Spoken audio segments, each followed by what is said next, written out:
Yeah, they would have been about, in height, probably about 4 feet. They were only like 3 or 4 feet tall. Oh, about 4 foot tall. The creatures were approximately 4 foot.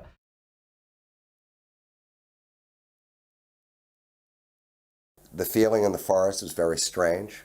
Movement was odd. Perception was odd the minute we entered the forest. I will tell you this, there was a problem.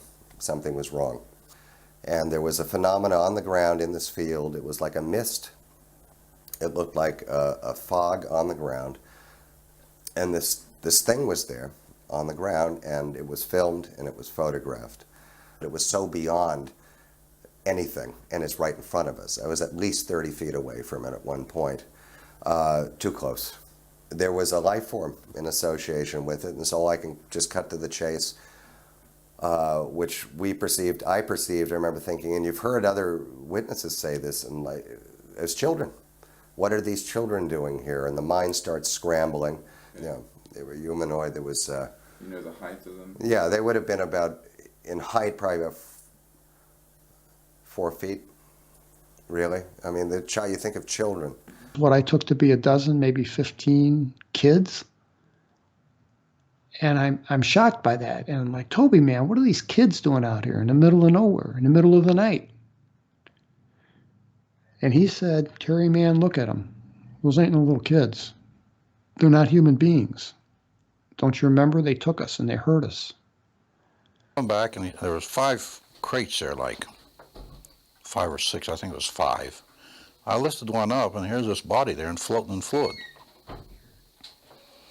And I looked at it about 10, 15 seconds, not much more than that. So, and I started to figure, what was that? First, I thought it was a child, because it was small. Then I looked at this head and all, right away, and this was only happened in a matter of seconds.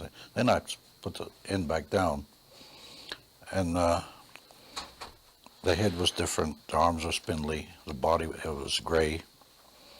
So right at that moment, I figured, I don't know what this thing is. And then I noticed the children, I called them, because they looked like kid-sized people in the yard.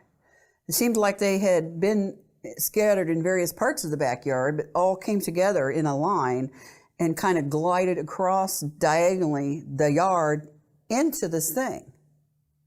They were probably about, I called them bullet-shaped, because they were large at the top and then came down, and they didn't really walk, they slid. This bright light moved out. It was bluish gold. It was about a foot off the ground. It split, and it was only about 4 feet in height from the ground up, but it split away. And 3 individual kind of oblong cocoons of light with this thing in it. These 3 individual things inside it, people or things. These were not walking on the ground, these things, and I wish I never saw this. You get inside this thing, and it's designed for something that's much smaller than a human being. Yeah, you can't really stand up till you get to the very center of it. And how tall are you? I'm 5'10". And what do you think this was designed for? I'd say something close to half my height. Wow. So these little 3-foot tallish creatures. Yeah, and the seats were small too. I mean, obviously it was made, for something small. They were hairless, small, huge eyes, and they just kept staring at me. They were only like 3 or 4 feet tall. Okay. They were kind of a grayish white. These creatures, all of them were about 4 foot tall, 4.5 feet tall. They had very large heads that were shaped larger on the top, and they kind of tapered down. Not to a real sharp point, but just tapered down where they were thin. And they had very large, oval-shaped or almond-shaped, I guess you could say, black eyes. They were so shiny, they had almost a bluish tint to them when the light reflected off of them. Their skin coloration, I think the best way I could describe that is kind of a bluish tinted milky white. And I received a telephone call from the mortuary officer out at the Walker Air Force Base, Army Airfield Base. and he was inquiring about what would be the smallest possible casket that we could get that would be hermetically sealed. And they had the same kind of eyes that I saw over the mark in the yard, the big black, liquidy, shimmery, alive eyes. That's what I call them. The eyes are like living things, you know. There was a white membrane around what are eyes, large eyes, and the white membrane was moving, adapting. It was like your eyes adjusting to light. The fingers had no thumbs, just four fingers, suction devices on their tips of their fingers. The heads were somewhat larger than a human heads. The hands were long, no thumbs. It was just the long, very delicate fingers at the end of on the underside at the tip of each fingers was a pad-like, maybe a little pad, but it looked like the skin had maybe little suction, like the little suction cups on those. Did you see fingers? Yeah, they had fingers like this. They didn't have a little finger. They just had the thumb, had 3 extra digits, except the center digit was longer, and the other 2 were about the same size. They were very long and slender. They looked very delicate. But the creatures were approximately 4 foot. They had didn't appear to have any ears. They had an indentation for the nose, very big eyes. How about ears, nose, mouth? No, there was no visible ears on the creatures, except like if you was just to cover your ear like this, to where there was just a rise there and then a hole, without your earlobe and the rest of the ear there. How about nose? It was the nose was very small, almost imperceptible, and just like 2 holes straight in, and the lips were just a straight line, just like a cut, and you couldn't see any visible lips like we have. It was just a slit. The ears, there was only 2 small orifices on each side of the head, but there was not a protruding ear. And also that the nose, there was only 2 small orifices in the nose. There was really no nose that was convex. It was, the lips were just a long, narrow, more or less, not full lips like we would have in most of our people. Now, when this being comes in this world, he will wear a suit, skin-tight suit, which we found.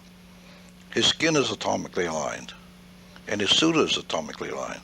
That's to repel radiation and harmful effects. They had a really tight-fitting suit, almost looked like they were nude, but they actually had a very thin but tight-fitting suit on. They were wearing one-piece suits. All of them were dressed exactly the same, and it was sort of a real shiny, silverish gray color. No zippers, buttons? No, I saw no zippers, no buttons. Insignia? No. I wanted to know, out of the footage we have out there on the internet that's been floating around for years, and some people say, hey, this is an ET. In your knowledge, what can you tell us about, let's say, the Skinny Bob footage that's out there? Where do you believe this came from? The Skinny Bob is an actual video of an ET in a confinement facility out at Area 51. Actually, that particular video was done in his environment, in that ET's environment. And since he doesn't speak, he has no vocal cords, he will have something that intensifies that transmission, that he maybe can communicate. And all of a sudden, it just turned and looked right straight at me, between my Uncle Ted and myself. And this is when it was just like an explosion of things in my head, things I started, feeling just terrible depression, loneliness, and fear, and just,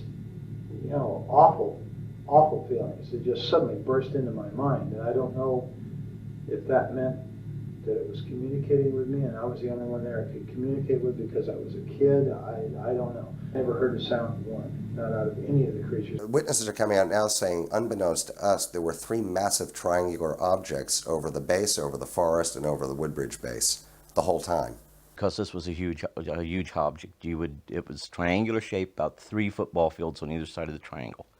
We knew precisely what we were looking at. What we saw was a craft that was of an unusual origin. It was not aerodynamically sound. And when I state it was not aerodynamically sound, I mean it had no means of staying aloft like that without some visible means of aerial support, like a helicopter. It was perfectly silent, not making any noise, roughly 3 stories high. But these were things that would create more questions than we were willing to answer. So we decided to keep this out of the press, and we were successful at it. It glided in, absolutely silent, never heard a single noise. It finally stopped over the top of this plateau, and it's enormous. It's a city block long on each leg of the triangle. So from our vantage point, we're looking at this thing. It's 3,000 feet above us over the meadow, and absolutely silent, and it's as big as a Walmart, you know? So the characterizations that we have seen to date really is a result of size, believe it or not. So, and this is by no means comprehensive, but what we tend to see are the smaller vehicles tend to be think of a sports car, are your saucer-shaped vehicles. The large ones, really large ones, tend to be not always, but almost exclusively either triangular shape or boomerang shape. There came this laser beam from the same spot. We could trace it all the way up to the center of this thing in the sky. And it would land in the campsite for someplace for like 1/10 of a second, and then reappear in another place, and then reappear. So 10 times a second, this thing is dancing all over the campsite. You know, lasers were kind of a new concept in 1977. I'd only seen them on television. This is the first time I ever saw one in real life. It was about the diameter of a pencil, and it was purplish blue, and it struck me in the chest a couple times. I never felt a thing. And it seemed, well, it didn't seem, it hit everything that we brought with us. Charles Halt was pursuing other light phenomena with getting beams fired down to the ground right in front of him. Literally pencil-sized beams from these crescent-like phenomena. Making a recording as it all happened. 4 hours of audio, you've got 18 minutes of dynamite. Let's move out to the edge of the clearing so we can get a better look at it. See if you can get the star scope on it. The light's still there, and all the barnyard animals have gotten quiet now. Yellow? It's coming this way. It is definitely coming this way. Pieces of it are shooting off.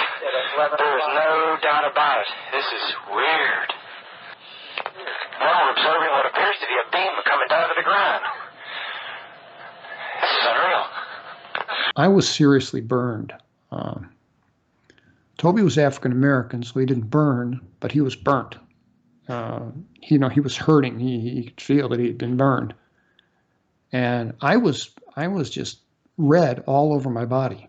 I mean, the soles of my feet were red, my scalp, I mean, everywhere I'm red. And I mean, I never took my shirt off, never took my pants off, but I'm burned all over. And the doctor's like, why didn't you put on, some kind of sunscreen or something? And, how did you get burned like this? And I'm like, Doc, I never took my boots, my shirt off, my pants off. I have no idea. And I suffered what they call flash burns. It's the same kind of burn an arc welder would get if they didn't wear that hood over their face while they're welding. And what it is it's a sunburn to the cornea of your eye. My eyes were damaged, flash burns to the retinas and all. This is established as if I'd stared at an arc welder's torch for about 10 minutes, which is unadvisable. I was so sick and my eyes were completely swelled shut. And so my mom actually ended up taking me to the emergency room. From the emergency room, I was taken to an eye doctor whose office was across the street from the emergency room. One of the first things he asked me is if I had looked into the arc of a welder's torch. which I was like, no. There is a fundamental difference between, and I don't want to fearmonger, I'm not saying these things are hostile intent. Threat and hostile intent can be two entirely different things. Hostile intent is the willful, if you will, desire to create harm. Whereas threat, you can have involuntary threats, you can have environmental threats. If I get on an airplane, there's no threat. But if I get to the back of the engine of that same airplane while it's throttling up, there's definitely a threat. There's a biological threat to me, right? I'm going to get burned. I might lose my hearing. So we're still trying to determine that. Received a phone call from my guards upstairs because we were underground.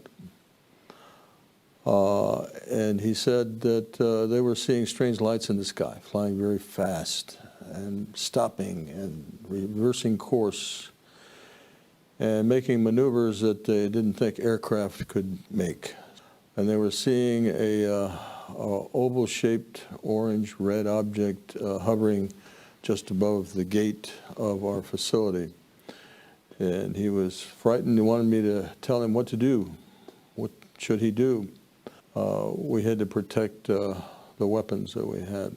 So he hung up the phone, and I went to tell my commander about this phone call. And as I was speaking to him, the missiles went into inoperable condition, what we called no-go. They could not be launched, and we lost all 10 of them while this object was still above us.